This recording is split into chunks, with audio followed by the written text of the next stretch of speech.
Hello everyone. आज जो हमारा लेसन है that is lesson number 9, internal trade. और जो टॉपिक आज कवर करने जा रहे हैं that is the mail order retailing. Retailing का मीनिंग आपको मालूम ही है, that the ultimately the goods reach to the consumer, right?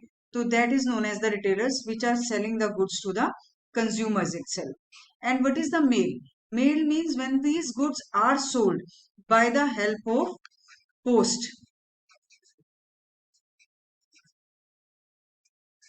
So when these goods are sold to the consumers by the help of post office or by the help of post, then that is known as the mail order retailing. अब अगर हम बात करें इनके features की, तो हम steps और फीचर्स बिल्कुल सेम है। If we are going to take the steps, वो हमें इसका पूरा प्रोसीजर भी पता चल जाएगा और वही उसके फीचर्स बनेंगे। तो first point is mail order houses maintain a list of potential buyers. यहाँ मेल ऑर्डर हाउस का मतलब है mail order sellers, retailers. They are having a list of the potential buyers. Potential buyers का meaning होता है the persons who are not, who have not purchased the goods till now, but in future they can become the buyers of that particular product.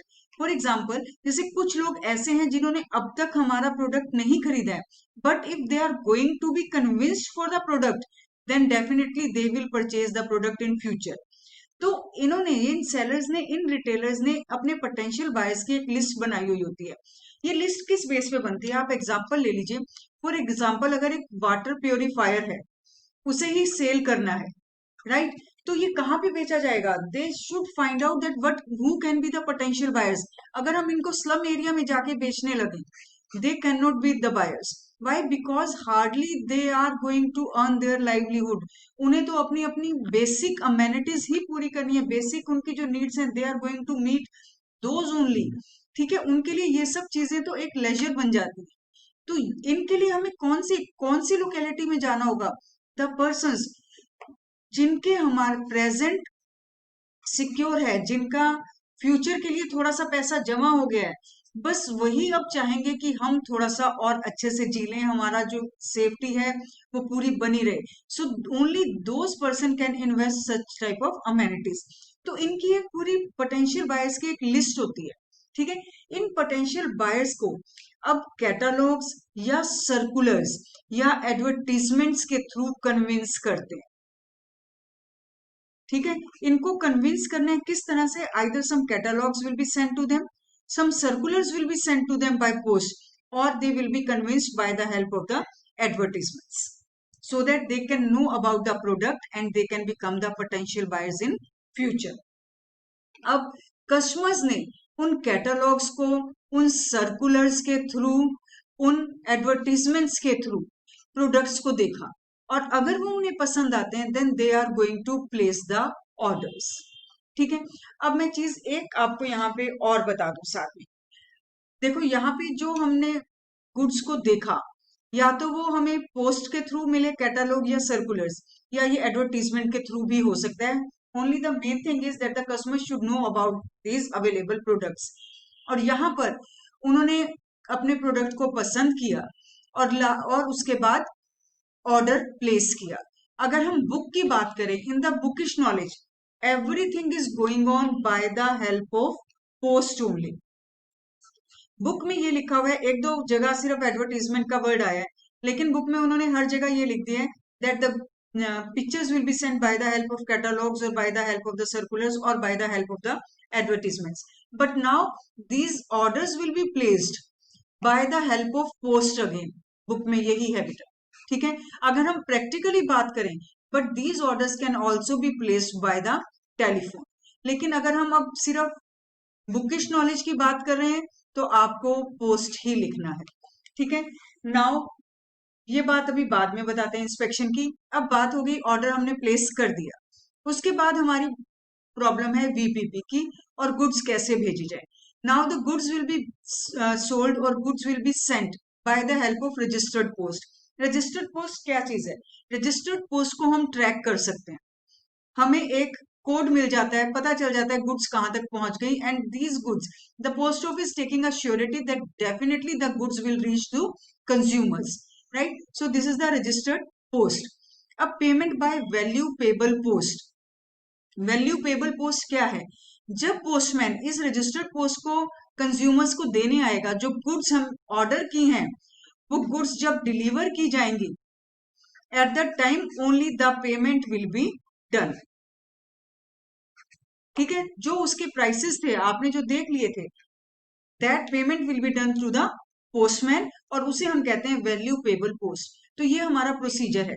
Procedure में आपने सबसे पहले देखा एक list है पोटेंशियल बायर्स की, उन पोटेंशियल बायर्स को कन्विंस किया गया that these are the goods that are available. फिर कस्टमर्स ने पोस्ट के थ्रू ही अपने ऑर्डर्स को प्लेस किया है। अब इसमें जब पेमेंट की बात आई, that the payment will be done by the value payable post VPP, and the goods will be sold और sent by the registered post. अब बात है inspection is not at all possible. Inspection क्यों possible नहीं है? Because the goods are seen only by the help of the pictures. चाहे हमने advertisement देखी है, या हमने कैटलॉग्स देखे हैं, या हमने सर्कुलर्स देखे हैं, these are only seen through the pictures. Inspection नहीं है, फिजिकल टच से गुड्स को हमने जज नहीं किया है, so inspection is not at all possible. अब हम इसके बाद बात करते हैं what is the trading procedure of mail order retailing. वही चीज है ये बेटा जो हम पहले कर चुके हैं फीचर्स में, या उसका क्या प्रोसेस था। The same thing is there, advertisement to give the information, वही चीज जो सर्कुलर और कैटलॉग्स में हमने सेंड की। ऑर्डर रिसीविंग, अब यहाँ पर जो कंज्यूमर है उसको जब इंफॉर्मेशन मिल चुकी है, from that information he is going to select one product and he is placing the order. अब उस ऑर्डर को प्रोसेस किया जाएगा, means the goods will be sent by retailer to consumer, that is known as processing. Next is receiving the payments, और payments कहां से होगी? Payment is by the help of VPP, और गुड्स कैसे उन्होंने सोल्ड कर दी? रजिस्टर्ड पोस्ट के थ्रू, ठीक है? तो ये वही चीज है जो हम अभी अपनी प्रीवियस स्लाइड में कर चुके हैं। अब बात करते हैं what type of goods are suitable for the mail order business. कौन सी वो चीजें हैं जो ज्यादातर हम सेल कर सकते हैं मेल ऑर्डर बिजनेस के through? First of all, the goods should not B perishable, मतलब वो जल्दी खराब होने वाली कोई चीज नहीं होनी चाहिए। For example bread, butter etcetera, because when the goods are sold by post, then definitely that is going to take some time. It can be 3 days, it can be 4 days, right? So if the goods are perishable, then they will be spoiled during the when they are in transit. तो perishable goods नहीं होनी चाहिए। Second, should be standardised, उनकी जो standard है वो maintain रहना चाहिए, ठीक है? ये नहीं है कि कहीं पे क्वालिटी ज्यादा रह गई, कहीं कभी किसी प्रोडक्ट के अलग पीस में कम हो गई, क्योंकि अगर ऐसा होगा तो फिर हमारे कंज्यूमर्स कभी भी सेटिस्फाइड नहीं रह पाएंगे। So sell only those goods which can be standardised where the quality can be ensured. Next is, मतलब यहाँ पे स्टैंडर्ड सिर्फ क्वालिटी का ही नहीं है, साइज का है, फीचर्स का है, ठीक है? हर चीज का स्टैंडर्ड जहां पे मेंटेन रह सके। Good should not be very बल्की, बल्कि का मतलब उनका साइज बहुत बड़ा नहीं होना चाहिए, वो ज्यादा हैवी नहीं होनी चाहिए।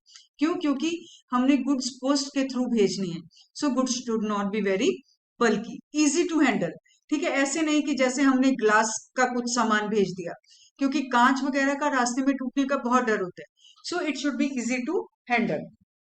Next, goods should be easily explainable through the pictures। आपको मालूम है कि यहाँ पे डेमो बहुत मुश्किल है, because the goods are sold by the help of the post itself, so all the circulars are sent, the or the catalogs are sent, so only sell those goods which can be easily explained by the help of the pictures। उन pictures को देख के पूरे product के बारे में जानकारी हो जाए, पूरी डिस्क्रिप्शन मिल जाए, so the customers will be very relaxed to purchase such type of goods where they feel that I have seen the pictures and I am sure that this thing only they are going to receive। next point है, goods should be branded। branded क्यों हमने यहाँ word use किया?